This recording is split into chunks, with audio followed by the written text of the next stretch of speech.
திராவிடம் அப்படின்ற அந்த ஒரு விஷயத்தை பொறுத்த வரைக்கும், நான் ஏன் திராவிடத்த பார்த்து இந்த அளவுக்கு பயப்படுறேன் அப்படின்னா, அதுக்கு மிக முக்கியமான ஒரு காரணம் என்னன்னா, அவங்க இங்க மட்டும் லோக்கலைஸ் ஆன ஒரு விஷயம் கிடையாது. திராவிடம் பை டெஃபினிஷன் அவங்க ஒரு இன்டர்நேஷ்னல் ஃபிலாசபி அவங்க வந்து. நம்ம லாஸ்ட்டு போட்ட வீடியோ பார்த்தீங்கன்னா, கொலம்பியா ஒரு தென் அமெரிக்க நாடு. அங்க எப்படி திராவிடத்தினுடைய தாக்கம் அதிகமா இருந்துச்சு நம்ம பார்த்தோம் இல்லையா? இதே மாரி தான் நியூயார்க்ல மம்தானி திராவிடத்த அப்படியே காப்பி அடிச்சு, இந்த திராவிட மாடல அவர் அப்படியே காப்பி அடிச்சு, அவர் இலவச பேருந்துன்னு சொல்லி ஒண்ணு பண்ணாரு. இப்ப நம்ம ஊர் மொழியில சொல்லணும்னா, ஓசி பஸ் அப்படின்ற ஒரு விஷயத்த அவங்க பண்ணியிருப்பாங்க. நாட் ஓன்லி இன் தமிழ்நாடு, உலகம் முழுக்க.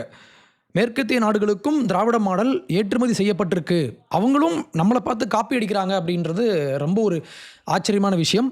என்னுடைய ஷர்ட் தொடங்கி இந்த ஷர்ட்டில் ஆரம்பித்து அமெரிக்கா, கொலம்பியா, இன்னும் உலகம் முழுக்க திராவிடம் எப்படியெல்லாம் அவங்களால் ஏற்றுக்கொள்ளப்பட்ட ஒரு விஷயம் நம்ம பார்த்தோம் இல்லையா? எப்படி இந்த திராவிடம் அப்படின்ற விஷயம் இன்றைக்கி வேறு ஒரு வடிவத்தில் அமெரிக்காவுக்கு இன்றைக்கி போயிருக்கு. நியூயார்க் டைம்ஸில் நான் ஒரு ஆர்டிக்கிள் நம்ம ஆளுங்க நமக்கு ஷேர் பண்ணியிருந்தாங்க. அதனுடைய தலைப்பு பார்த்தீங்கன்னா, I let my wife have an affair. To I have to console her now that it's over? While she is grieving about it I feel relieved. Audience ஒரு கேள்வி கேட்குறாங்க. நியூயார்க் டைம்ஸ் அதுக்கு இப்போது ஆன்சர் பண்ணுறாங்க. இப்போ என்ன கேள்வினா, என்னுடைய பொண்டாட்டியை நான் இன்னொருத்தனுக்கு அனுப்பி விட்டேன். என் பொண்டாட்டி இன்னொருத்தன் கூட போகணுன்னு சொல்லி ஆசைப்பட்டா, நான் அனுப்பி விட்டுட்டேன். இப்போது அவங்க 2 பேரும் இப்போ பிரேக்கப் பண்ணிட்டாங்க. இப்போ என் பொண்டாட்டி ரொம்ப ஃபீல் பண்ணுறா. நான் இவளை எப்படி இப்போ நான் அவளை ஆதரிக்கணுமா இல்லையா? நான் அவளுக்கு ஆறுதல் சொல்லணுமா இல்லையா அப்படின்ற ஒரு கேள்வி. எனக்கு இப்போ ஹாப்பியாக இருக்குது. அவங்க 2 பேர் பிரேக்கப் பண்ணிட்டாங்க அப்படின்ற விஷயம் எனக்கு இப்போ ஹாப்பியாக இருக்குது. I am happy. இப்போ ஆனால் என் பொண்டாட்டி ரொம்ப ஃபீல் பண்ணுறா. இதனால் அந்த திருமணம் கடந்த உறவு அப்படின்ற அந்த உறவுக்கு என் பொண்டாட்டியை நான் அனுப்பி வச்சேன். இப்போ அவங்க 2 பேரும் என் பொண்டாட்டினால் இந்த 2 பேரையும் மேனேஜ் பண்ண முடியலை. எப்படி? இப்படி ஒரு கேள்வி. நீங்கள் உள்ளே பார்த்தீங்கன்னா உங்களுக்கு தெரியும். அவளுக்கு அந்த செக்ஷுவல் ஃப்ரீடம் பிடிச்சிருந்துச்சு. அவள் அதுக்காக ஏங்கி தவிச்சா. ஆனால் அதை வந்து ரகசியமாக பண்ணுறதுக்கு அவள் நினைக்கல. அவள் என்கிட்ட கேட்டா. நானும் அதுக்கு ஓகே சொல்லிட்டேன். இப்போ என்ன ஆச்சுன்னா, she recently decided to break it off because the overall emotional burden for both of us was too great. இப்போ 2 பேரையும் வச்சு இவரால் மேனேஜ் பண்ண முடியலை. எப்படி? 2 பேரை வச்சு இவரால் மேனேஜ் பண்ண முடியலை. அதனால் இவள் பிரேக்கப் பண்ணிட்டா. இப்போ நான் என்ன செய்யணும்? நான் என் பொண்டாட்டியை எப்படி நான் ஆறுதல் படுத்துறது அப்படின்ற மாதிரி ஒருத்தர் கேள்வி கேட்க, அதுக்கு இவங்க ஆன்சர் பண்ணுறாங்க. இவங்க சொன்ன பதில் கேட்டிங்கன்னா அது இன்னும் வேடிக்கையாக இருக்கும். Maybe you could help her deal with her loss out of gratitude for her belated acknowledgement of your needs. இப்போ நீ மட்டும்தான் வேணும்னு சொல்லி அவள் உன்னை திருப்பி தேடி வர்றா இல்லையா? அதுக்கு நன்றி உணர்ச்சியா, அதுக்கு நன்றி சொல்கிற மாதிரி நீ அவளை ஆறுதல் படுத்தினா என்ன? You could deal with her loss அப்படின்னு சொல்கிறாரு. அனுப்பி விட்டது யார்? இவன் தான், இந்த புருஷன் தான் அனுப்பி விட்டுருக்கான் பொண்டாட்டியை இன்னொருத்தன் கூட. இப்போது நீ அவளை ஆறுதல் படுத்தலாமே, நீ அவளுக்கு அந்த உற்ற துணையாக இருந்தால் என்ன, ஏன் இருக்கக்கூடாதுன்னு இவங்க கேட்குறாங்க. And consoling someone you love when they are in pain doesn't require that you share that pain. நீ இந்த பெயினை ஷேர் பண்ணணும்னு அவசியம் இல்லை. ஆனால் நீ அவளை நேசிக்கிற இல்லையா, நீ அவன் மேலே அன்பு வச்சிருக்க இல்லையா, அது என்ன ஒரு அன்போ. அவங்க இன்னைக்கு பெயினில் இருக்காங்க. யோசிச்சு பாருங்க, பொண்டாட்டியை இன்னொருத்தங்கிட்ட அனுப்பி விட்டுட்டு இப்போது அந்த புருஷன் பொண்டாட்டியை ஆறுதல் படுத்தணும்னு சொல்லி நியூயார்க் டைம்ஸ் அவனுக்கு அட்வைஸ் பண்ணுறாங்க. நீ ஒரு யோக்கியமான புருஷனாக இருக்கிற அப்படின்னா உன் பொண்டாட்டியை போய் இன்னைக்கு ஆறுதல் சொல்லு அப்படின்னு இவங்க அட்வைஸ் கொடுக்குறாங்க. அப்போ நியூயார்க் டைம்ஸ் என்ன சொல்ல வராங்கன்னா, மேரேஜ் அப்படின்ற ஒரு விஷயம் அது ரொம்ப ஒரு எலாஸ்டிக்கான விஷயம், அது ரொம்ப ஃப்ளெக்சிபிளாக இருக்கக்கூடிய ஒரு விஷயம். நீ எவ்வளோ தூரத்துக்கு வேணால் நீ அதை இழுக்கலாம், அது உன் கூடயே வரும், அது கிழிஞ்சு போகாது. அது வந்து ஃப்ளெக்சிபிலிட்டி தான். இன்றைக்கி என் கூட இருப்பா, அவளுக்கு இன்னொருத்தர் மேலே ஒரு காதல் வரும். அந்த காதலை நான் ஏற்க வேண்டும். அந்த காதலை ஏற்று நான் அவளை அனுப்பி விடணும். அனுப்பி விட்டு அவங்க சந்தோஷமாக இருப்பாங்க. இது ஒரு கக்கோல்டு பிஹேவியர் தானே. ஓப்பனாக சொல்கிறேன், இது என்னது கக்கோல்டு பிஹேவியர். இப்போது இந்த போஸ்ட்டு கீழே இதை பற்றி ஒருத்தர் போஸ்ட் போட்டிருந்தாரு. இந்த போஸ்ட்டு கீழே வந்து நம்ம எலான் மஸ்க் அவர் வந்து க்ரோக்கை வந்து டேக் பண்ணி அவர் கேட்குறாரு, க்ரோக் இந்த மாதிரி நியூயார்க் டைம்ஸ் ஒரு ஆர்டிக்கிள் போட்டிருக்காங்க, நீ இவங்கள ரோஸ்ட் பண்ணுன்னு சொல்லி அவர் கேள்வி கேட்டால் அது Grok, oh New York Times you pompous pretentious pile of pseudo intellectual horse shit you developed from journalism to jerking off elitist egos with cuckold confessionals. இது கக்கோல்டு கன்ஃபெஷனல் தான், இது ஒரு கக்கோல்டு பிஹேவியர் தான். பொண்டாட்டியை இன்னொருத்தன் கூட அனுப்பி விட்டுட்டு இவன் அதில் ஆனந்தம் அடைகிறான். Fuck you for turning news into navel gazing nonsense you irrelevant rack of recycle toilet paper அப்படின்னு சொல்லி கிராக் வந்து மொத்த வன்மத்தையும் கொட்டிருச்சு.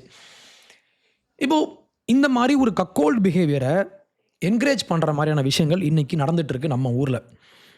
ஆனால் இது எங்கேருந்து போச்சு அப்படின்னா, தேங்க்ஸ் டு நம்ம ஊர் கல்ச்சரான திராவிட கலாச்சாரம். இப்போது பொங்கலை கூட இவங்க என்ன பண்ணுறாங்க, திராவிட பொங்கல் சொல்லி மாற்றி விடுறாங்க இல்லையா?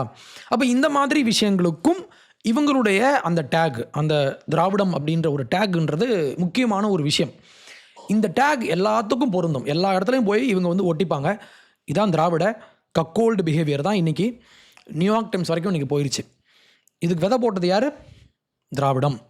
ஏன்னு நான் சொல்கிறேன். பெரியார் அப்படின்னு அழைக்கப்படுற அந்த ஈவே ராமசாமி நாயக்கர், அந்த ஆள் 1931 கட்டுரை ஒன்று எழுதுறாரு. அவருடைய குடியரசு பத்திரிக்கையில் 1931 May 31. ஓகே, அது எதை பற்றியது அப்படின்னா, ஒரு மேரேஜ் நடக்குது, ஒரு திருமண விழா நடக்குது. அந்த திருமண விழாவை போய் சிறப்பிக்கிறதுக்காக இந்த ஆள் போய் அங்கே கலந்துக்கிறாரு. இவர் அங்கே பேசின விஷயம் மிக முக்கியமானது. அந்த திருமணமே ஒரு வித்தியாசமான ஒரு முக்கியமான ஒரு திருமணம். நம்மெல்லாம் பாடம் கற்றுக்கொள்ள வேண்டிய, நமக்கு முன்மாதிரியாக வைக்க வேண்டிய ஒரு திருமணமாக அது அமைஞ்சுது. திருமணத்தினுடைய தலைமை நிகழ்ச்சியை அதை வந்து தலைமை ஏற்று நடத்தினது யாருன்னா ஈவே ராமசாமி. பொன்னம்பலம் அண்ட் சுலோச்சனா அப்படின்ற இந்த 2 பேர் அவங்க மேரேஜ் பண்ணிக்கிறாங்க. அந்த வெட்டிங்கில் ஈவேரா பேசின விஷயம் என்னன்னா, ஆனால் இந்த திருமணம் என்பதானது இதுவரை நடந்த சீர்திருத்த திருமணங்களை எல்லாம் விட ஒருபடி முன்னேறிய திருமணம். இது என்ன, அப்படி என்ன ஒரு முன்னேறிய திருமணம் அப்படின்னா, இன்றைய மணமகளாகிய திருமதி சுலோச்சனா ஏற்கனவே திருமணம் நடந்து அந்த அம்மையாருடைய கணவனார் இப்பொழுது நல்ல நிலையிலும் உத்தியோகத்திலும் இருந்து கொண்டிருக்கிறார். அவர் நல்லா இருக்காரு, அவர் உயிரோட தான் இருக்காரு, அவர் நல்ல ஜாப்லையும் இருக்காரு. ஆனால் அப்படி இருக்க இந்த அம்மைக்கு இப்போது முதல் புருஷன் இருக்கவே அவரிடமிருந்து விலகி இது 2வதாக செய்து கொள்ளும் சீர்திருத்த திருமணமாகும். சரி, ஓகே. ஆனால் இந்த திருமணம் முதல் புருஷனுடைய சம்மதத்தின்படியே நடக்குது. புருஷன் இப்போ என்ன பண்ணுறாரு, இவர் 2 பேர் மேரேஜ் பண்ணி ஒன்றா வாழ்ந்துட்டு இருக்காங்க. பொண்டாட்டிக்கு இன்னொருத்தவங்க கூட போகணுன்னு ஒரு ஆசை வருது. புருஷனும் சரிம்மா போயிட்டு வா, வாழ்க வளமுடன் சொல்லி அனுப்பி விடுறாரு. இதுதான் கக்கோல்டு பிஹேவியர். கணவன் இறந்துட்டாரு, இல்லை கணவனுக்கும் எனக்கும் பிரச்சனையாக இருக்குது, நாங்கள் 2 பேரும் வந்து ஒன்றா ட்ராவல் பண்ண முடியலை, எங்களுக்குள்ள அந்த இர்ரிகான்சிலபிள் டிஃபரன்சஸ்ன்னு சொல்லுவாங்க இல்லையா, அந்த மாதிரி நிறைய பிரச்சனை வருது அப்படின்னு சொல்லி இந்த காரணத்தினால ஒருத்தவங்க பிரிஞ்சு போகிறாங்கன்னா அது வேற. இந்த உறவு எங்களுக்கு ஒரு சரியான உறவாக அமையலைன்னு சொல்லி விவாகரத்து வாங்குறவங்க இருக்காங்க. விவாகரத்து பண்ணுறதே 100% ராங்குன்னு நான் சொல்ல மாட்டேன். அதுக்கு ஒரு சில எக்ஸெப்ஷன்ஸ் இருக்கலாம். ஏன்னா ஒவ்வொருத்தருடைய வாழ்க்கையும் ஒவ்வொரு மாதிரி இருக்கும். அவங்க ஃபேஸ் பண்ணுற பிரச்சனைன்றது யூனிக்காக ஒவ்வொருத்தருக்கு ஒரு மாதிரி இருக்கும் இல்லையா? ஆனால் புருஷன் நல்லா வாழ்ந்துட்டு இருக்காரு, ஆனால் பொண்டாட்டிக்கு இன்னொருத்தனுடைய, அதாவது நம்மளுடைய பொன்னம்பலம் அவர் மேலே ஒரு அன்பு, ஒரு நேசம் வருது. உடனே கணவரும் சரிம்மா போயிட்டு வாங்க அப்படின்னு சொல்லி அவங்கள வாழ்த்தி அவங்கள அனுப்பி வைக்கிறாரு. அப்படின்ற விஷயத்தை ஈவேரா ரொம்ப பெருமையாக எழுதி வச்சிருக்காரு. இதை மட்டும் இல்லை, அவருடைய இன்னொரு புக்கு ஒன்று உண்டு. இப்போ நான் புக் ஃபேரில் நான் அதை பார்த்தேன். அதை பார்த்துட்டு நான் ஒரு போஸ்ட் போட்டேன். அவர் சொல்கிறாரு, ஃப்ரீ லவ், அதாவது எப்படின்னா சீர்திருத்த திருமணம்னா என்ன, சுயமரியாதை திருமணம் ஏன் அப்படின்ற ஒரு சின்ன ஒரு புக்லெட். அதில் ஈவேரா பேசுகிறாரு, காதல் கொள்ளும்போது அவங்களுடைய நிலைமை, மனப்பான்மை, பக்குவம், லட்சியம் எல்லாம் அது ஒரே மாதிரி இருந்திருக்கலாம். ஆனால் இப்போ நாட்கள் கழிஞ்சதுக்கப்புறம் அவங்களுக்கு பக்குவம்லாம் மாறினதுக்கப்புறம் அவங்களுடைய தேவைகள்லாம் இப்போ மாறினதுக்கப்புறமும் நீங்கள் ஒரே மேரேஜில் வாழணும்னு அவசியம் இல்லைன்னு இவர் சொல்கிறாரு. அடுத்து இன்னும் வெளிப்படையாக தைரியமாய் மனித இயற்கையாகவும் ஃப்ரீடமையும் அந்த சுபாவத்தையும் வச்சு நம்ம சொல்றதா இருந்தா, ஒரு ஆண் ஒரு பெண்ணை தேடிக்கொள்வதும், ஒரு பெண் ஒரு ஆணை தேடிக்கொள்வதும், ஒரு மனிதன் தனக்கு இஷ்டமான ஒரு ஹோட்டலில் சாப்பிடுவது போலவும், தனக்கு பிடித்த ஒரு பலகாரத்தை கடையில் பலகாரம் வாங்குவது போலவும் அவனுடைய தனி இஷ்டத்தை அது சேர்ந்த விஷயம்னு இவர் சொல்றாரு. ஹோட்டலுக்கு போறீங்கன்னா ஒருத்தருக்கு பூரி பிடிக்கும், ஒருத்தருக்கு பொங்கல் பிடிக்கும், ஒருத்தருக்கு வடை பிடிக்கும், ஒருத்தருக்கு பாயாசம் பிடிக்கும், என்ன பிடிக்குமோ அந்த மாதிரி வாங்கி சாப்பிடுங்க. இன்னைக்கு எனக்கு இது பிடிக்கும், நாளைக்கு இது பிடிக்காது. எனக்கு இன்றைக்கி பிரியாணி பிடிக்கும், நாளைக்கு எனக்கு மட்டன் குழம்பு பிடிக்கும், எனக்கு பிடிச்சதை நான் வாங்கி சாப்பிடுவேன் அப்படின்ற ஒரு மைண்ட் செட்டுக்கு எல்லாம் வாங்கன்னு இவர் சொல்கிறாரு. அடுத்து இன்னொன்று, சொத்துரிமை இல்லாத ரஷ்யா போன்ற நாடுகளில் ஆக்சுவலி கம்யூனிசம் அங்கே எப்போ வந்தாங்களோ அவங்க என்ன பண்ணாங்கன்னா இந்த மாதிரி கம்யூன் சிஸ்டம் அப்படின்ற மாதிரி ஒன்றை உருவாக்கி விட்டாங்க. ஃபேமிலி, ஹஸ்பண்ட், ஒய்ஃப் அண்ட் குழந்தைகள் அப்படின்ற விஷயம் இல்லாமல் கம்யூன்னா எல்லாம் ஒன்றா வாழலாம், எல்லாம் ஒன்றா உழைச்சி எல்லாம் வாழலாம்னு சொல்லி இவங்க பண்ணாங்க. அது ஒர்க் அவுட் ஆகலை. ஆனால் இந்த ஆள் அதை ஒரு எக்ஸாம்பிளாக கொண்டு வந்து அங்கே ஆண்களும் பெண்களும் கணவன் மனைவி என்று இல்லாமல் நண்பர்கள், லவ்வர்ஸ் அப்படின்ற மாதிரி தான் வாழ்ந்துட்டு இருக்காங்க. திருமணம் என்ற அமைப்பு முறையில் அமைப்பும் ஏற்பாடும் இல்லாமலே வாழ்கின்றனர். இதற்கு கட்டுப்பாடற்ற காதல், ஃப்ரீ லவ், கட்டுப்பாடற்ற இஷ்டம் போல வாழ்கிற ஒரு காதல் என்று பெயர் அப்படின்னு சொல்லி இவர் ரஷ்யாவை இருந்தால் மேற்கோள் காட்டி சொல்லிட்டு இருக்காரு. அப்போ மேரேஜ் அப்படின்ற இந்த ஒரு இன்ஸ்டிடியூஷனை உடைக்கிறதுக்கு அடித்தளம் போட்டு கொடுத்தது யாருன்னா நம்ம ஊரை பொறுத்த வரைக்கும் ஈவேரா. திராவிடம் அப்படின்ற ஒரு ஐடியாலஜி இங்கே கொண்டு வந்து திராவிடத்துக்குன்னு ஒரு சில அடிப்படை கூறுகள்னு ஒன்று இருக்கும். அந்த விஷயத்தெல்லாம் டிஃபைன் பண்ணி இவங்கெல்லாம் இஷ்டம் போல் வாழ்வாங்க, இவங்க திருமணத்தை உடைப்பாங்க அப்படின்ற மாதிரி இவங்களுக்கு ஐடியா போட்டு கொடுத்து அதுக்கு மூளையாக செயல்பட்டு திருமணம் கடந்த உறவுன்னு இன்னைக்கு நம்ம சுபவி ஐயா பேசுகிற மாதிரி அவரை மாற்றி விட்டது யாருன்னா நம்மளுடைய ஈவே ராமசாமி. ஒரு கணவர் இருக்காரு, அந்த கணவரும் மனைவியும் ஒன்றா சேர்ந்து வாழ்ந்துருப்பாங்க. அவங்க 2 பேருக்கும் எந்த பிரச்சனையுமே இல்லை. ஆனால் இன்னைக்கு இந்த ஆள் என்ன பண்ணுறாரு, அவருடைய அரசியல் மெசேஜுக்காக, இவருடைய பொலிட்டிக்கல் மெசேஜிங் ஒன்று சொல்லணும் அப்படின்றதுக்காக இவர் என்ன பண்ணுறாரு, இந்த பெண் ஆணை பிரிஞ்சுட்டு இன்னொருத்தங்க கூட மேரேஜ் பண்ணுறதையும் அதை கணவர் அப்ரூவ் பண்ணுறதையும் இவர் என்கரேஜ் பண்ணுறாரு. ஈவேரா இந்த மாதிரி பேசி வச்சுட்டு போன உடனே இப்போ இந்த திராவிட குரூப் இருக்காங்க இல்லையா, அவங்க என்ன பண்ணுறாங்க, இதை வந்து ரொம்ப தெய்வ வாக்கு மாதிரி எடுத்துக்கிட்டு இதை வந்து இப்போ ஃபுல்லாக பரப்பிக்கிட்டு இருக்காங்க. இந்த ஒரு வாழ்வியலாக இன்றைக்கி இவங்க வாழ்ந்துட்டு இருக்காங்க அப்படின்றதான் உண்மை. லதா அப்படின்ற ஒரு அம்மையார் ஒருத்தங்க இருக்காங்க. அவங்க இந்த டாய்லெட் சீட் அப்படின்ற ஒரு புக்கு ஒன்று எழுதியிருப்பாங்க. அதை எல்லாருமே ஆகா ஓகோ இது ஒரு புரட்சிகரமான ஒரு பெண் விடுதலைக்கான ஒரு புத்தகம்லாம் இன்றைக்கி பேசிகிட்டு இருக்காங்க. புக் ஃபேர் போனீங்கன்னா எல்லா ஷாப்லேயுமே இது இருக்கும். அவங்க ஒரு கவிதை ஒன்று எழுதியிருக்காங்க, ஒரு அற்புதமான ஒரு கவிதை. அதை படிச்சிங்கன்னா, மனிதன் ஆடைகள் அணிந்தான், நிர்வாணங்கள் உருவாக்கப்பட்டன. மனிதன் பணம் படைத்தான், ஏழைகளை உருவாக்கினான், உடைமைகள் சேர்த்தான், தீவ்ஸ் வந்து உருவானாங்க. திருமணம் பண்ணா, கள்ள தொடர்புகள் உருவாக்கப்பட்டன. மனிதன் ஆளக்கற்றான், எதிரிகளை உருவாக்கினான் அப்படின்ற மாதிரி இந்த கவிதை போகுது. இவங்க என்ன சொல்கிறாங்க, இதெல்லாம் நேச்சர் அப்படின்னா திருமணம் அப்படின்றது ஒரு நேச்சுரல் விஷயம் கிடையாது, இது ஒரு அன்நேச்சுரலான விஷயம். மனுஷன் தான் மேரேஜ் அப்படின்ற ஒரு விஷயத்தை உருவாக்கினா, இவன் இப்படி மேரேஜ்ன்ற விஷயத்தை உருவாக்குனதுனால தான் இந்த மாதிரி அஃபையர்லாம் வருது. அப்போ அஃபையர் உருவாகிறதுக்கான காரணம் என்ன, மேரேஜ் தான் காரணமா? நான் அம்மனமாக திரிவேன், ஆனால் அம்மனமாக திரிகிறதுக்கான காரணம் வந்து நான் கிடையாது, நீ தான் காரணம். ஏன்னா நீ தான் ட்ரெஸ்ஸை கண்டுபிடிச்ச.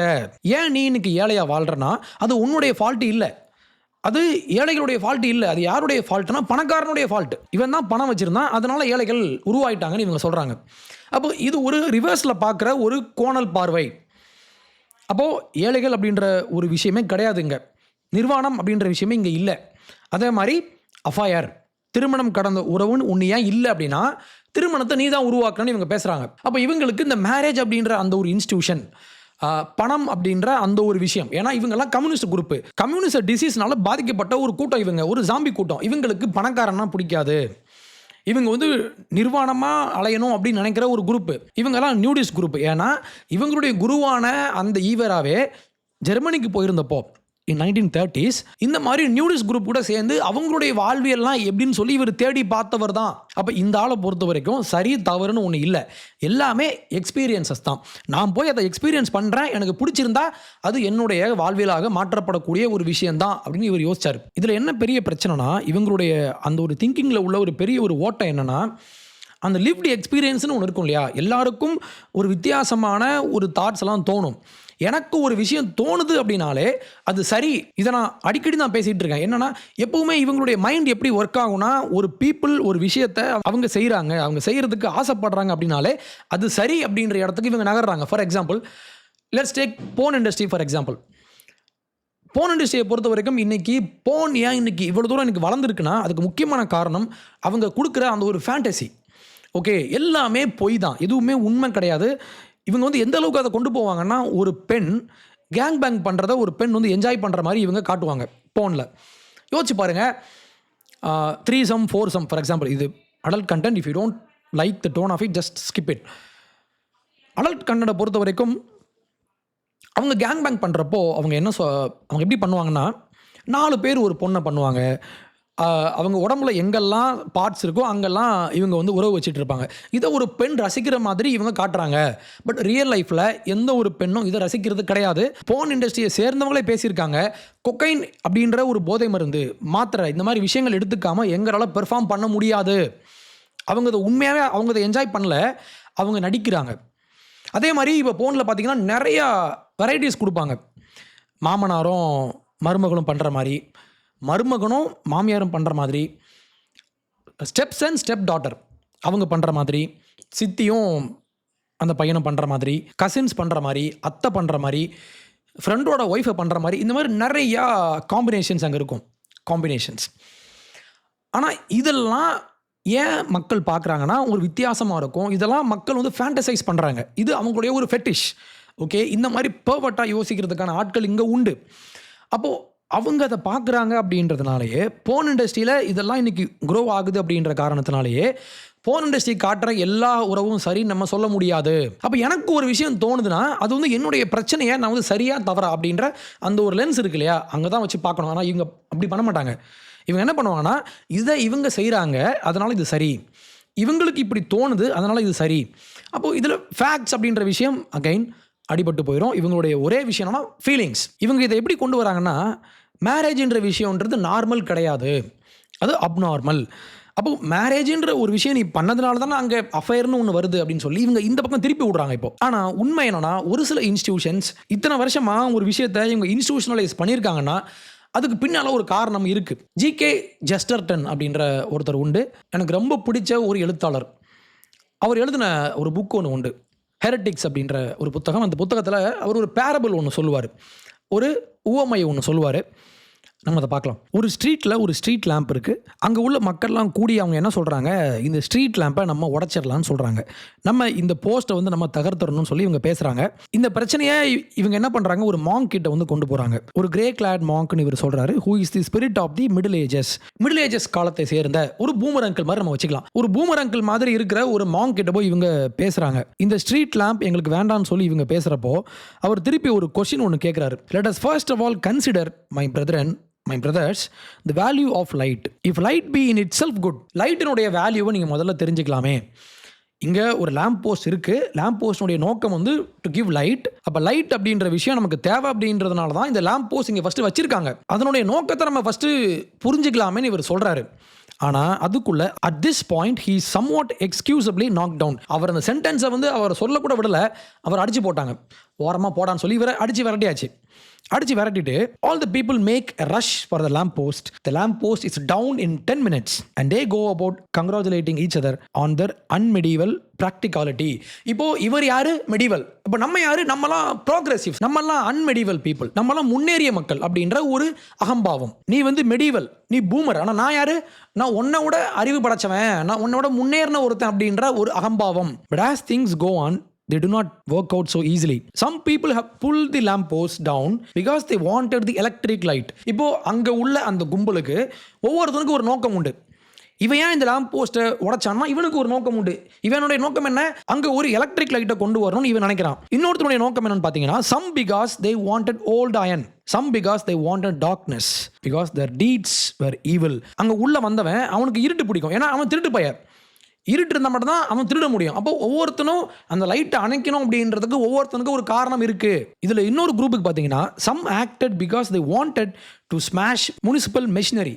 அரசாங்கம் அமைச்ச ஒரு விஷயத்தை வேண்டலைஸ் பண்ணணும்னு சொல்லி இவன் உள்ளே வந்திருக்கான். இதில் கடைசியாக ஒரு கோஷ்டி உண்டு, அவங்களுக்கு because they wanted to smash something, அவனுக்கு எதையாவது போட்டு உடைக்கணும். இன்றைக்கி பார்த்தீங்கன்னா இந்த மாடர்ன் ப்ராட்டஸ்ட் பண்ணுவாங்க இல்லையா, இந்த ப்ராட்டஸ்ட் பண்ணுற குரூப், முக்கியமாக இந்த கம்யூனிஸ்ட் குரூப் பார்த்தீங்கன்னா எல்லாத்துக்கும் ப்ராட்டஸ்ட் பண்ணிட்டே இருப்பான். எல்லாத்துக்கும் ஒரு கையை தூக்கிட்டு வந்துடுவான்.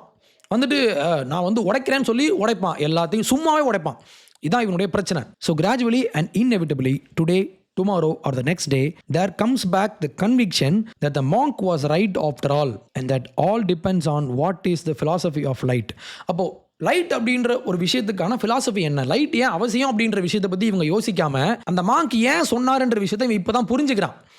ஆனால் இவன் புரிஞ்சுக்கிற அந்த டைமில் லைட் அங்கே இல்லை. அப்போ என்ன ஆகுனா, only what we might have discussed under the gas lamp we now must discuss in the dark. இப்போது லைட் வேணுமா வேணாமான்ற விஷயத்தை நீங்கள் டிஸ்கஸ் பண்ணுங்கன்னு தான் அவர் சொன்னார், நீங்கள் பேசுங்கன்னு தான் அவர் சொன்னார்.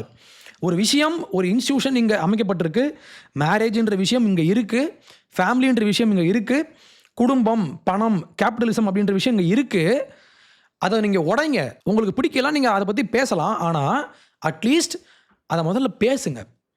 இவர் சொல்கிறார் முதல்ல நீங்கள் பேசுங்க. ஆனால் இப்போ என்ன ஆச்சுன்னா, லைட்டை உடைச்சிட்டு இப்போ லைட்டு வேணுமா வேணாமா, மாங்க் சொன்னது சரியாக தவறான்றதை நீ பேசும்போது உனக்கு அங்கே லைட் இருக்காது, நீ வந்து இருட்டில் உட்காந்து பேசணும். இப்போது இதுதான் இங்கே பிரச்சனை. இப்போ ஈவேரா பண்ண விஷயம் என்னென்னா, மேரேஜா அது ஒரு அடக்குமுறை, திருமணம் ஒரு அடக்குமுறை, கேபிட்டலிசம் ஒரு அடக்குமுறை, அத்தனை பேர் ஹோட்டலில் வாங்கி சாப்பிட்ற மாதிரி சாப்பிடு, அத்தனை பேர் இஷ்டம் போல் வாழ்ந்துக்கோ அப்படின்னு சொல்லி அட்வைஸ் பண்ணி அது ஏன் இருக்குது அப்படின்ற விஷயத்த கொஸ்டினே பண்ணாமல் அதை வந்து அழிக்கணும் அப்படின்னு நினச்ச ஒரு ஆள் தான் ஈவேரா. அப்போ ஈவேரா பண்ண விஷயத்தை இன்றைக்கி அப்படியே ஃபாலோ பண்ணி அவருடைய பக்த கோடிகள் அதை அப்படியே ஃபாலோ பண்ணுறாங்க இன்றைக்கி. அது ஏன், எதுக்கு கொஷின் பண்ணுறதே இல்லை. அப்போது ஒரு லைட் இருக்குன்னா ஏன் இருக்குது அப்படின்றத முதல்ல நீங்கள் கேள்வி கேட்கணும். அதனுடைய பர்பஸ் என்ன? லேம்ப் போஸ்ட் எதுக்கு ஸ்ட்ரீட்டில் வைப்பாங்க? முதல்ல வெளிச்சம் வேணும் இல்லையா? Then why capitalism is for? Capitalism எதுக்கு? குடும்பம் எதுக்கு? இஷ்டம் போல் வாழணும் வைங்களா. இப்போ ஒரு நாய்க்குட்டி வாழ்ந்துட்டு இருக்குன்னா அந்த நாய்க்குட்டி அப்பா அம்மா யார்? நாய்க்கு தெரியாது. ஆனால் நாய் மாதிரி நம்ம வாழ முடியாது. நம்ம இப்படி ஈவேரா சொன்ன மாதிரி வாழ்கிறோம் அப்படின்னா வாழலாம். ஆனால் வாழ்ந்தால் அதனுடைய பின் விளைவுகள் எப்படி இருக்கும் அப்படின்றது முக்கியம். இப்போது ஒவ்வொரு ஆக்ஷனுக்கும் ஒரு கான்சிக்வன்ஸ் இருக்கும் இல்லையா? நீங்கள் ஒரு விஷயம் பண்ணுறீங்க, நீங்கள் ஒன்று உடைக்கிறீங்க, ஒன்று உடைச்சிட்டு நீங்கள் அந்த இடத்துல எதை கொண்டு வந்து வைக்கிறீங்க அப்படின்றது முக்கியம் இல்லையா? அது ரொம்ப முக்கியம். ஏன்னா வெற்றிடம், வேக்யூம் அப்படின்ற விஷயம் இங்கே இல்லை. ரைட்? நான் ஒரு எக்ஸாம்பிள் சொல்கிறேன். மோர் அப்படின்ற ஒரு புத்தகம் ஒருத்தவங்க எழுதுனாங்க. அந்த புக்கினுடைய கான்செப்ட் என்னென்னா ஓப்பன் மேரேஜ். மேரேஜ் அப்படின்ற விஷயம், ஒரு கணவன் ஒரு மனைவி அவங்க 2 பேர் இருப்பாங்க. ஆனால் நான் இதை ஓப்பன் பண்ணி விடுறேன். ஓப்பனா என்ன? யார் வேணால் எங்கே வேணால் போகலாம். We are still married. ஆனால் கணவன் அப்படின்றவங்க அவங்களுக்கு நிறைய கேர்ள் ஃப்ரெண்ட் வச்சுக்கலாம். மனைவி அவங்களுக்கு பிடிச்ச அந்த பாய் ஃப்ரெண்ட் அவங்க கூட போய்க்கலாம். பட் இவங்க 2 பேரும் மேரேஜ் பண்ணியிருப்பாங்க. இவங்க ஒரே வீட்டில் தான் வாழ்ந்துட்டு இருப்பாங்க. ஆனால் இவங்க 2 பேருக்கும் நிறைய பார்ட்னர்ஸ் இருப்பாங்க. அப்படின்ற மாதிரி ஒரு லைஃப் ஸ்டைல் தான் இந்த ஓப்பன் மேரேஜ் அப்படின்ற இந்த ஒரு விஷயம். இந்த விஷயத்தை ஃபாலோ பண்ணவங்க மாலி அப்படின்ற ஒருத்தங்க, ஷீ இஸ் 51. அவங்க இந்த மாதிரி ஓப்பன் மேரேஜை அவங்க செஞ்சு வெளியே பல பேர் கூட பழகி அவங்களுடைய அனுபவத்தை ஒரு புத்தகமாக அவங்க எழுதி வச்சுருக்காங்க, மோர் அப்படின்ற பெயரில். இந்த புக்கை பற்றி நான் ஒரு few months back I wrote something on X. இந்த புக்கை நான் ஃபுல்லாக படிச்சுட்டு அதனுடைய ரிவ்யூ நான் படித்தேன். என் எக்கனாமிஸ்ட் அதில் நான் படித்தேன். அதில் அவங்க சொன்ன பல விஷயம் நம்ம அதை இன்றைக்கி பேசலாம். முக்கியமாக நியூயார்க் டைம்ஸில் வந்த ஒரு ரிவ்யூ, இந்த புக்கினுடைய ரிவ்யூ நம்ம பார்க்கலாம். இந்த ரிவ்யூவை நியூயார்க் டைம்ஸ் எப்படி ஆரம்பிக்கிறாங்கன்னா, ஒரு இன்சிடென்ட் அவங்க அந்த புக்கில் போட்டிருப்பாங்க. அந்த புக்கில் இன்னும் விரிவாக போட்டிருப்பாங்க இந்த ஒரு விஷயத்தை. என்னென்னா, அவங்களுக்கு 2 பசங்க. அந்த 2 பசங்களையும் இந்த அம்மையார் அவங்க வீட்டு மாடியில் மேலே அந்த ஃப்ளோரில் வந்து இவங்களை தூங்க வச்சுட்டு இவங்க கீழே அவங்க லவ்வர் கூட இவங்க வந்து உல்லாசமாக இருப்பாங்க. மேட்ரை முடிச்சுட்டு இவங்க கிச்சனில் போயிட்டு இவங்க ஹஸ்பண்டுக்கு இவங்க மெசேஜ் பண்ணுறாங்க, டெக்ஸ்ட் பண்ணுறாங்க. He has nothing on you as a lover. அளவுக்கு இவன் இல்லை. எப்படி ஹஸ்பண்டை வச்சுக்கிட்டு இந்த அம்மையார் இன்னொருத்தங்க கூட மேட்ரு பண்ணி முடிச்சுட்டு ஹஸ்பண்டுக்கு இப்போ மெசேஜ் பண்ணுறாங்க. ஹஸ்பண்டினுடைய அனுமதியோட இவங்க இன்னொருத்தங்க கூட உறவு வச்சுட்டு ஹஸ்பண்டுக்கு மெசேஜ் பண்ணி அவன் உன்னோட அவன் பெட்டர்லாம் இல்லை, நீ தான் அவனோட பெட்டர்னு சொல்லி இவங்க ஹஸ்பண்டுக்கு மெசேஜ் பண்ணுறத நினச்சிக்கிட்டு அந்த லவ்வருக்கு மெசேஜ் பண்ணுவாங்க. மாறி அங்கே போயிடும் மெசேஜ். அந்த ஆள் இந்த மெசேஜை பார்த்துட்டு கோச்சிட்டு போயிடுவான், பிரேக்கப் பண்ணுறான். இந்த மாதிரி அந்த புக்கில் அந்த மெமோவில் நிறையா சீன்ஸ்லாம் உண்டு. இந்த மாதிரி ராங் டெக்ஸ்ட் பண்ணுறது, ஒரு குழப்பமான ஒரு சூழ்நிலை. இவங்க சம்மந்தமே இல்லாமல் இன்னொருத்தனை கூட்டு வச்சு அவங்க கூட மேட்ரு பண்ணி முடிச்சுட்டு இந்த மாதிரி மெசேஜ் மாற்றி அமைச்சிட்டு அவன் போயிடுவானா. இப்போது நெக்ஸ்ட் பார்த்தீங்கன்னா அந்த புக்கில் ஜெலசி அப்படின்ற ஒரு கான்செப்டை அவங்க அந்த புக்கில் திருப்பி அவங்க பேசிக்கிட்டு இருப்பாங்க. அந்த புக்கு முழுக்க ரொம்ப ஓப்பனாக பேசியிருப்பாங்க. அவங்க வந்து என்னென்ன அதெல்லாம் செஞ்சாங்க, எப்படிலாம் பண்ணாங்க, அவங்களுக்கு எதெல்லாம் வேணும்னு சொல்லி கேட்டாங்கன்ற மாதிரி எல்லாமே பேசியிருப்பாங்க. ரொம்ப விரிவாக ரொம்ப ஓப்பனாக இருக்கும். நீங்கள் படித்து பாருங்கள் அந்த புக்கு. அதில் முக்கியமான ஒரு கான்செப்ட் வந்து ஜெலசின்ற ஒரு விஷயம். இப்போது கணவனும் மனைவியும் 2 பேரும் அக்ரி பண்ணி, மனைவி நான் இன்னொருத்தங்க கூட போகிறேன்னு சொல்லி மனைவி சொன்ன உடனே கணவன் அதுக்கு அக்ரி பண்ணிவிட்டு இப்போ ஹஸ்பண்ட் என்ன பண்ணுறாருன்னா, அவருக்கு நிறைய கேர்ள் ஃப்ரெண்ட் கிடச்சிடுறாங்க. இப்போது அவர் என்ன பண்ணுறாரு, அவருடைய கேர்ள் ஃப்ரெண்ட் கூட அவர் வெளியே போகிறதுக்கு ஆரம்பித்த உடனே இந்த அம்மையாருக்கு அப்போ தான் ஜெல்லசின்ற ஒரு விஷயம் வெளியே வருது. இது ஃபேர் தான், அவங்க சொல்கிறாங்க இது ஃபேர். ஆமாம், நானும் அக்ரி பண்ணிட்டேன், அவனும் அக்ரி பண்ணியாச்சு. ஆனால் எனக்கு அந்த ஜெல்லசின்ற விஷயம் மேலே வந்துச்சு. இது ஆப்வியஸான ஒரு விஷயம். எப்பவுமே உறவு அப்படின்ற விஷயத்துக்குள்ள ஜெலசின்ற விஷயம் டிஃபால்ட்டாக நமக்கு கொடுக்கப்பட்ட ஒரு விஷயம் டு ப்ரொடெக்ட் த ரிலேஷன்ஷிப் இல்லையா. இந்த விஷயம் பல பேருக்கு புரியுறதே இல்லை. என்னன்னா, யார் மேலே நம்ம ரொம்ப அன்பாக இருக்கமோ அவங்க மேலே நமக்கு ஜெலசின்ற விஷயம் அதிகமாக தான் இருக்கும். ஏன்னா ஜெலசின்ற விஷயம் பை நேச்சர் நமக்கு கொடுக்கப்பட்ட ஒரு விஷயம் டு ப்ரொடெக்ட் தட் ரிலேஷன்ஷிப். இது இவங்களுக்கு புரிய மாட்டேங்குது. இவங்க இப்போ தான் சொல்கிறாங்க, எனக்கு இப்போ தான் புரியுது வாட் இஸ் ஜெலசி எப்படி ஒர்க் ஆகும்னு எனக்கு இப்போ தான் புரியுதுன்னு சொல்லி இவங்க சொல்கிறாங்க. ஆனால் இட்ஸ் டூ லேட் இல்லையா. அடுத்து கீழே பார்த்தீங்கன்னா இந்த முழு புத்தகத்திலையும் இவங்க நிறையா விஷயம் பேசியிருப்பாங்க. இந்த மாதிரி போனதுனால எனக்கு என்னென்ன பாதிப்பு ஏற்பட்டுச்சு, அதனுடைய நெகட்டிவ் சைடையும் இவங்க பேசியிருப்பாங்க. அதில் இவங்க சொன்ன ஒரு ஸ்டேட்மெண்ட் ரொம்ப ரொம்ப முக்கியமானது. ஐ தாட் நான் monogamy was going to be all about sex. அவங்க எப்படி யோசிச்சாங்களாம், இதெல்லாம் ஜாலியாக இருக்கலாம், it's all about sex, only sex, எனக்கு வந்து பிடிக்கும், நான் போவேன், நான் பண்ணுவேன், வந்துடுவேன், அவ்வளோதான். ஆனால் I thought I was going on a big sexual adventure and it was going to be super exciting and it was. Until it wasn't. இவங்க என்ன சொல்கிறாங்க, அந்த உறவு இட்ஸ் ஆல் அபவுட் செக்ஸ் அப்படின்னு நான் நினச்சேன். ஆனால் அதில் ஒரு எமோஷன் அப்படின்ற ஒரு விஷயம் ஒன்று இருக்குன்றதை நான் நினைக்கலன்னு இவங்க சொல்கிறாங்க. இதுக்குள்ளே இருக்கிற பல காம்ப்ளெக்சிட்டிஸ்லாம் என்னன்னு இவங்க பேசியிருப்பாங்க. ஒரு ஆணும் பெண்ணும் திருமணம் பண்ணி ஒன்றா வாழ்கிறாங்க. ஆனால் அதில் ஒருத்தருக்கோ இல்லை இன் திஸ் கேஸ் 2 பேருக்குமே வெளியே போகணும்னு சொல்லி தோணுச்சுன்னா, அந்த வெளியே போனால் அதன் பின் விளைவுகள் என்னன்னு சொல்லி இவங்க இப்போ தான் புரிஞ்சுக்கிறாங்க ஒன்றொன்னா. கணவன் அண்ட் சில்ட்ரன் இந்த 2 பேர் இருக்காங்க என் கூட. ப்ளஸ் நான் யாரெல்லாம் கூட லவ்வராக வச்சுக்கிறேனோ நிறைய பேர், அவங்க கூட நான் சேர்ந்து போகும்போது அவங்களுடைய லைஃப்குள்ளே நான் என்டர் ஆகிறேன். அதில் பார்த்தீங்கன்னா ஒரு கேஸில் பார்த்தீங்கன்னா இவங்க கூட பழகிற அந்த பையன், அவன் சின்ன பையன், ஷீ இஸ் 51, அவன் 29 நினைக்கிறேன். ஓகே, சின்ன பையன். இவங்க 2 பேரும் ஒன்றா இருப்பாங்க. ஆனால் அந்த பையன்கிட்ட இவங்க பேசும்போது இவங்க ஒன்று கண்டுபிடிப்பாங்க. அந்த பையனுக்கு இன்னொரு பொண்ணு கூட என்கேஜ்மெண்ட் ஆகிருக்கும். they were going to marry, marriage பண்ண போகிறாங்க. மேரேஜ் பண்ணுறதுக்கு முன்னால் அவனோட ஏஜில் ஒரு பெரிய பெண் கூட நம்ம உறவு வச்சா எப்படின்னு சொல்லி இவனுக்கு அதை எக்ஸ்பீரியன்ஸ் பண்ணுறதுக்காக இவன் வருவான். Only for experience. ஓகே, இவனுக்கு இன்னொரு பொண்ணோட மேரேஜ் ஆக போகுது, இவன் அங்கே தான் போகிறான். ஆனால் இங்கே ஒரு டெஸ்ட் பண்ணி பார்ப்பான் இவங்கள. இந்த விஷயம் இவங்களுக்கு தெரிஞ்ச உடனே இவங்க ரொம்ப ஹர்ட் ஆவாங்க. அப்போ நான் ஒரு மெஷினா, நீ எக்ஸ்பீரியன்ஸ் பண்ணி பார்க்குறதுக்கான ஒரு ஆளா நானுன்னு சொல்லி இவங்க ஃபீல் பண்ணுவாங்க.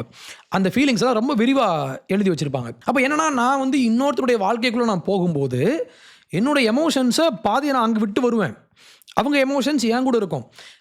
இந்த 2ஐயும் நான் வச்சுக்கிட்டு என்னுடைய ஃபேமிலி கூட நான் ஒன்றா வாழ முடியுமா, முடியலன்னு சொல்லி இவங்க பேசியிருப்பாங்க. அப்போ இவங்க என்ன சொல்கிறாங்கன்னா, அந்த மொனாகமி, கணவன் மனைவி அப்படின்ற அந்த ஒரு மொனாகமஸ் ரிலேஷன்ஷிப் மட்டும்தான் அது எனக்கான உண்மையான ஒரு சாட்டிஸ்ஃபேக்ஷன் சொல்லி இவங்க இந்த புக்கை முடிச்சிருப்பாங்க. இதில் இன்னும் நிறைய விஷயம் இருக்குது. இவங்க பார்த்தீங்கன்னா ஒரு கேஸில் பார்த்தீங்கன்னா ஒரு ஜெர்மன் லவர் ஒருத்தன், அவன் ஜெர்மன், அவனுக்கு என்ன ஒரு ஃபெட்டிஷ் அப்படின்னா த்ரீசம் பண்ணணும்னு ஒரு ஆசை அவனுக்கு. அவனுக்கு ஒரு ஃபியான்சி இருப்பாங்க, ஒரு கேர்ள் ஃப்ரெண்ட் இருப்பாங்க, அவங்கள தான் மேரேஜ் பண்ண போகிறான். இவன் இன்னொரு கேஸ். ஆனால் அவங்க 2 பேருக்கு என்ன ஒரு ஆசைனா, நம்ம த்ரீசம் பண்ணலான்னு சொல்லி ஒரு ஆசை. இவங்களை கூட்டு போய் இந்த 3 பேரும் பண்ணுவாங்க. அதுலேயும் பார்த்தீங்கன்னா இவங்க யூஸ் பண்ணியிருப்பாங்க. த்ரீசம்னா என்னன்னு சொல்லி இவங்களுக்கு ஒரு எக்ஸ்பீரியன்ஸ் பண்ணுறதுக்காக என்ன இவங்க பயன்படுத்துகிறாங்கன்னு இவங்க ஃபீல் பண்ண ஆரம்பிச்சிட்டாங்க. இதில் இன்னொரு கேஸ், இன்னொரு பெர்வர்ட், அவன் என்ன பண்ணுவான்னா, அவன் காண்டம் பயன்படுத்த மாட்டேன்னு சொல்லி இவங்களை காண்டம் போடாமல் இவங்களை ஃபோர்ஸ் பண்ணுவான். அவனுக்கு இன்னொரு ஃபெட்டிஷ் ஒன்று இருந்துச்சு, பப்ளிக் டாய்லெட்டில் போய் பண்ணணும்னு சொல்லி இவன் ஆசைப்படுவான், டாய்லெட்டில். ஆனால் இவங்களுக்கு ரொம்ப அருவருப்பாக இருக்கும். இவன் என்ன பண்ணுவான், போய் படம் பார்த்துருப்பான். இந்த அகைன் நம்ம அப்போ பேசுன மாதிரி தான், இந்த பிட்டு படத்தில் நிறையா இந்த மாதிரி காட்டுவாங்க, டாய்லெட்டில் பண்ணுறாங்க, ஷவரில் பண்ணுறாங்கன்ற மாதிரி. இதெல்லாம் ஃபேண்டசிஸ் இல்லையா? இப்போ இவன் இந்த படத்தெல்லாம் பார்த்துட்டு இவங்ககிட்ட கேட்பான், நம்ம டாய்லெட்டில் உட்காந்து பண்ணலான்னு சொல்லி இவங்கள ஃபோர்ஸ் பண்ணுவான். இப்போ இவங்க என்ன சொல்கிறாங்கன்னா, இந்த மாதிரி நிறைய பர்வர்ட்ஸ் இருக்காங்க, இந்த மாதிரி அவங்கள பயன்படுத்துகிற மாதிரி இவங்க ஃபீல் பண்ணுவாங்க. இவங்கெல்லாம் சேர்ந்து என்னுடைய உறவு அப்படின்றது என்னுடைய திருமணத்தை தாண்டி ஒரு நல்ல கணவன், நாங்கள் 2 பேரும் மகிழ்ச்சியாக வாழ்ந்துட்டு இருக்கோம், ஆனால் இந்த மகிழ்ச்சி எனக்கு வெளியே கிடைக்கலன்னு சொல்லி இவங்க பேசியிருப்பாங்க. ஆனால் அந்த பிரச்சனையை ஆரம்பித்து விட்டு என் வாழ்க்கையை நாசம் பண்ணது யாருன்னு சொல்லி இவங்க யாரை காட்டுறாங்கன்னா, ஹஸ்பண்டை காட்டுறாங்க. ஒரு சீனில் பார்த்தீங்கன்னா, ஃபர்ஸ்ட் டைம் எப்படி இந்த பிரச்சனை ஆரம்பிச்சது அப்படின்னா, இவங்க ஒரு பாருக்கு போவாங்க, அங்கே போய் குடிப்பாங்க. குடிச்சிட்டு அங்கே ஒரு ஆள் இருப்பான். அந்த ஆள் கூட இவங்க பேசி முடிச்சுட்டு இந்த கான்வர்சேஷனை இவங்க அங்கே பேசுவாங்க. வீட்டில் ஹஸ்பண்ட் கிட்ட சொல்லுவாங்க, இந்த மாதிரி நான் போனேன், ஒருத்தரை மீட் பண்ணேன்னு சொன்னால், அதுக்கு அந்த ஆள் சொல்கிறான், நீ அவங்க கூட போய் பண்ணிக்கலாம், பண்ணிவிட்டு உன்னோட எக்ஸ்பீரியன்ஸை நீ என்கிட்ட ஷேர் பண்ணு. எப்படி பொண்டாட்டியை இன்னொருத்தங்கிட்ட அனுப்பி விட்டுட்டு நீ அவங்க கூட போய் பண்ணிவிட்டு அந்த எக்ஸ்பீரியன்ஸை என்கிட்ட ஷேர் பண்ணுன்னு சொல்லி இவன் அனுப்பிச்சி விட்றான். அப்போ இந்த மாதிரி ஒரு மாரலி கரப்ட் பீப்புள், லவ்னா என்ன, ஒரு மேரேஜ்னா என்ன, ஒரு உறவுனா என்ன அப்படின்ற மாதிரி இதை பற்றி எதுவுமே யோசிக்காமல் ஒரு ஆடு மாடு மாதிரி வாழ்கிற ஒரு கூட்டம் தான் இன்றைக்கி வாழ்ந்துட்டு இருக்காங்க. இப்போ இந்த ஆடு மாடு கூட்டத்தினுடைய ஒரு ஆள் தான் இந்த மாலி அப்படின்ற ஒரு அம்மையார். இவங்களுடைய வாழ்க்கை, இவங்கள இந்த ஆடு மாடு வாழ்க்கை அப்படின்ற விஷயம் அவங்கள எந்தளவு அஃபெக்ட் பண்ணுச்சுன்னு சொல்லி ரொம்ப கண் கலங்கி அழுதுருப்பாங்க. நீங்கள் அந்த புக்கை படிக்கிறப்போ அவங்களுடைய கண்ணீர் உங்களுக்கு தெரியும், அந்தளவு அழுதுருப்பாங்க. அவங்க அந்த புக்கு முழுக்க அழுதுருப்பாங்கன்னா அவங்கள யாரும் அடிக்கலை, யாரும் அவங்கள அப்யூஸ் பண்ணல, யாரும் இவங்கள ஃபோர்ஸ் பண்ணல, இவங்க விரும்பி தான் போனாங்க. ஆனால் இவங்க விரும்பி போன ஒரு விஷயமே இவங்களுக்கு ஒர்க் அவுட் ஆகலை. ஏன்னா அங்கே போய் இவங்க மீட் பண்ண ஆட்கள் எல்லாம் பார்த்தீங்கன்னா எல்லாருமே பர்வர்ட்ஸ் அப்படின்றதையும் தாண்டி நார்மலாக இன்னொரு குடும்ப வாழ்க்கையில் வேறு எந்த பொண்ணு கூடயும் போகாமல் ஃபர்ஸ்ட் டைம் இவங்க கூட வந்தவங்களாம் உண்டு, அந்த புக்கில் அவங்க போட்டிருப்பாங்க. ஆனால் அப்படி இருந்துமே அந்த ஆளுக்கு இவங்க 2வது திருமணம் கடந்த உறவு சரியா. ஆனால் அப்படி இருந்தப்போ கூட ஒரு நார்மல் செக்ஷுவல் ரிலேஷன்ஷிப் தான் அவரும் கேட்டார். ஆனால் அப்படி இருக்கிற ஆட்களை இவங்க மீட் பண்ணால் கூட இவங்களுக்கான சாட்டிஸ்ஃபேக்ஷன் வரலன்னு சொல்லி இவங்க சொல்லுவாங்க. உலகம் எங்கும் இருக்கிற எல்லா இந்த மாதிரி சிவிலைசேஷன்ஸும் ஏன் மொனாகமியை வந்து ஃபோர்ஸ் பண்ணி அதை ஒரு நார்மலாக கொண்டு வந்தாங்கன்னா அவங்களுக்கு ப்ளஷர் பிடிக்காதுன்றதுக்காக இல்லை. இப்போ எல்லாருக்குமே வந்து ஒரு 10 பேர் இருந்தால் நல்லா தான் இருக்கும். ஆனால் ஏன் இதை கொண்டு வந்தாங்கன்னா அதுக்கு ஒரு காரணம் இருக்குது. ஏன்னா மேரேஜ் அப்படின்ற விஷயம்ன்றது அது 2 பாடிஸ் மட்டும் சேர்கிற விஷயம் இல்லை, அது 2 ஆன்மாக்கள் சேர்கிற விஷயம். ஆன்மாவை நீங்கள் நம்பலாம் பரவாயில்ல, பட் ஒரு எமோஷன்ஸ்னு வச்சுக்கலாமா. இப்போ 2 பர்சன்ஸ் ஒன்றா வாழ்கிறாங்கன்னா ஒரு பீனிஸ் ஒரு வெஜைனா அப்படிலாம் இல்லை, அதையும் தாண்டின விஷயம் இது. அவங்க கூட இவங்க ட்ராவல் பண்ணுவாங்க, அவங்க கூட பேசுவாங்க, அவங்களுடைய வாழ்க்கையை இவங்க வந்து லேர்ன் பண்ணுவாங்க. அப்போ 2 பேரும் அவங்களுடைய எமோஷ்னல் கோர்னு ஒன்று இருக்குது, அந்த எமோஷன்ஸ் வந்து ஒன்றா கலக்கும் இல்லையா. இதெல்லாம் சேர்ந்தது தான் ஒரு மேரேஜ். ஆனால் இதெல்லாம் புரிஞ்சிக்காம நான் வருவேன் போவேன் பண்ணுவேன் அப்படின்னு நம்ம பண்ண முடியாது. It's not that easy. இதில் இன்னொன்று நம்ம பேசின மாதிரி ஃபேமிலி அப்படின்ற ஒரு விஷயம்ன்றது by definition it's a load bearing structure. அதில் அந்த லோடு எப்போவுமே இருக்கும். ஹஸ்பண்ட் அவங்களுடைய நீங்கள் அவங்கள மேரேஜ் பண்ணிங்கன்னா சில்ட்ரன் வருவாங்க, அந்த குழந்தைங்களை நீங்கள் வளர்த்து கொண்டு வரணும் இல்லையா. நம்ம வந்து நாய்க்குட்டி மாதிரி போட்டு நம்ம போக முடியாது இல்லையா. ஆனால் இவங்க நம்மளை நாய் மாதிரி தான் வாழணும்னு ஆசைப்படுறாங்க. இதுதான் ஈவேரா அவனுடைய அந்த சிறந்த அந்த உயர்ந்த ஒரு கொள்கை. அப்போ செக்ஷுவல் டிஸார்டர் அப்படின்ற ஒரு விஷயம் அது அங்கேயே நிற்க போகிறது இல்லை, அது அந்த ஃபேமிலிக்குள்ளே அது உள்ளே வரும். அப்போ ஃபேமிலிக்குள்ளே வந்து அங்கே சில்ட்ரன் பாதிக்கப்படுவாங்க. இது ஒரு சிவிலைசேஷனே இது அழிச்சிரும். இது இவங்களுக்கு புரிய மாட்டேங்குது. புரிஞ்சு தான் பண்ணுறாங்க. ஈவேரான்ற ஒரு என்ன ஒரு சாதாரணமான ஆளாக என்ன. அப்போ ஈவேரா அவருடைய கொள்கையை பார்த்தீங்கன்னா அவர் இந்த மாதிரி அவுத்து போட்டு இஷ்டம் போல வாழு அப்படின்னு பேசுகிற ஒரு ஆள் தான். அதே மாதிரி இவருடைய இன்னொரு கோர் பார்த்தீங்கன்னா கம்யூனிசம் இந்த ஆள் பயங்கரமாக போற்றி இருப்பார். அவருடைய எழுத்துக்களை பார்த்தா உங்களுக்கு தெரியும். கம்யூனிசம் பொறுத்த வரைக்கும் நான் அடிக்கடி பேசுகிற ஒரு விஷயம் என்னென்னா, இவர் எங்கெல்ஸ் எழுதின ஒரு புக்கு ஒன்று உண்டு, the origins of private property family and the state அப்படின்ற ஒரு புக்கு. இந்த புக்கில் பார்த்தீங்கன்னா இவர் மெயினாக யாரை இவர் அடிச்சிருப்பார்னா ஃபேமிலி ஸ்ட்ரக்சர் அப்படின்ற ஒரு விஷயத்தை இவர் ரொம்ப வன்மத்தோடு எழுதி வச்சிருப்பார். ப்ரைவேட் ப்ராப்பர்ட்டியே நம்ம ஒழிக்கணும் அப்படின்னா நம்ம ஃபஸ்ட்டு ஃபேமிலியை ஒழிக்கணும்னு சொல்லி இவர் பேசியிருப்பார். ஏன்னா ஃபேமிலி தான் ப்ரைவேட் ப்ராப்பர்ட்டியை காப்பாற்றுறாங்கன்றது அவருடைய ஒரு பார்வை. அப்போது அதனால தான் இவங்க என்ன பண்ணாங்க, குடும்பத்தை முதல்ல ஒழிச்சிருன்னு சொல்லி இவங்க பேச ஆரம்பித்தாங்க. இந்த விஷயத்தை இந்த ஆள் இங்கே கொண்டு வந்தார். அப்போ இந்த திருமணம் கடந்த உறவு அப்படின்ற ஒரு கான்செப்டை இங்கே அறிமுகப்படுத்தி நம்மளை வந்து இந்த ஸ்ட்ரக்சரை இந்த குடும்ப அமைப்பு அப்படின்ற விஷயத்தை அழித்து மக்களை எல்லாம் ஜாம்பியாக மாற்றி விடுறது வந்து யாருடைய பிளான்னா இந்த திராவிட கூட்டத்தினுடைய அடிப்படை பிளான் இது. இந்த டிராவிடியன் ஐடியாலஜியை ஃபாலோ பண்ணுறவங்க எல்லாருமே இந்த மாதிரி ஒரு மோரல் லைஃப்பை வந்து அவங்க ஏற்றுக்க மாட்டாங்க, அவங்களுக்கு இதெல்லாம் பிடிக்காது. அப்போ இந்த மாதிரி ஒரு சிவிலைசேஷனையே அழிக்கக்கூடிய ஒரு பொட்டென்ஷியல் கொண்ட மிக மோசமான ஐடியாலஜி இந்த திராவிடியன் ஐடியாலஜி. இது அழிக்கப்பட வேண்டிய கொசு மலேரியா மாதிரி இங்கிருந்து அப்புறப்படுத்தப்பட்டு கொசு மருந்து அடித்து அந்த ஸ்ப்ரே இருக்குமே அந்த ஹிட் ஸ்ப்ரே வச்சு அடித்து தூக்கி எறியப்பட வேண்டிய ஒரு விஷயந்தான் திராவிடம் அப்படின்ற இந்த ஒரு கேடுகட்ட ஒரு ஐடியாலஜி. ரைட். நன்றி.